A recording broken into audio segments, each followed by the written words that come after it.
Video on how to make cheese dip, queso dip for chips. I'm going to turn that on up to about almost all the way up. That's a cup of milk and a half a stick of butter to start off with. First we'll get that to boiling and we'll start adding these cheese slices, 2 or 3 at a time, and then we'll stir it with a whisk. As you can see, it's starting to melt and it's starting to get hot because it's steaming. So a little salt to work with that too, so I'm going to sprinkle some salt in it. Get some sea salt here. I'll put a couple of puffs of salt in there. Alright, that's good. About a half a teaspoon of salt. Cheese has salt in it already, but anyway. Alright, that's getting pretty good there. Now I'm going to add about 4 pieces of cheese to it.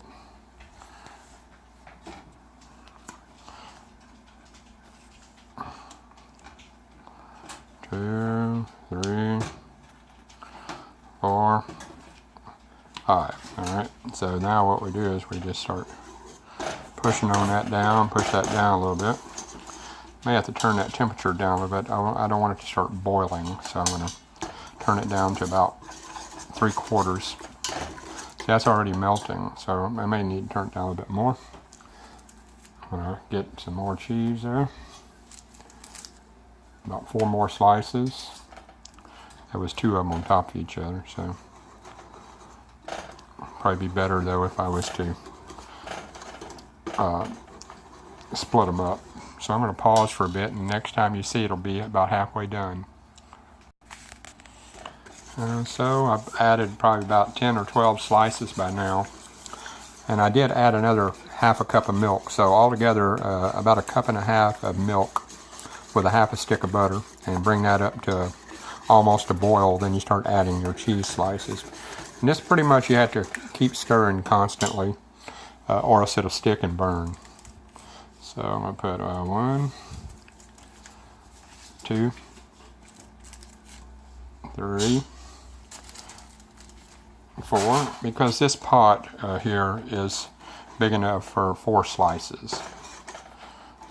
So I'm going to put it on pause again, and I'll see you in a minute. Okay, I've got about 20 slices of cheese in here by now, and it's fairly well melted, so I'm going to turn the temperature down a little bit so it won't stick. I have 1 can of Rotel tomatoes, so you can get hot or original or mild, but I drained it. So I'll go ahead and stick that in there, and give that a stir. And basically, it's done. That's about it. I'm going to turn that way down because I don't want it to burn. You know, scrape the bottom, because this cheese will stick and burn unless you use a Teflon pan. But I'm using a stainless steel pot. And pretty much it.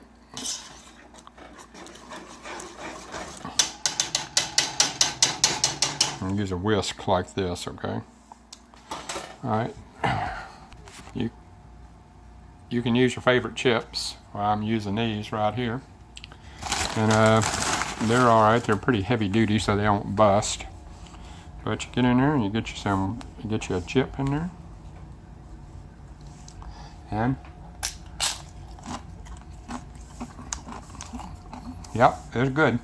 Well, that's how you do it. Talk to you later. Bye. See ya.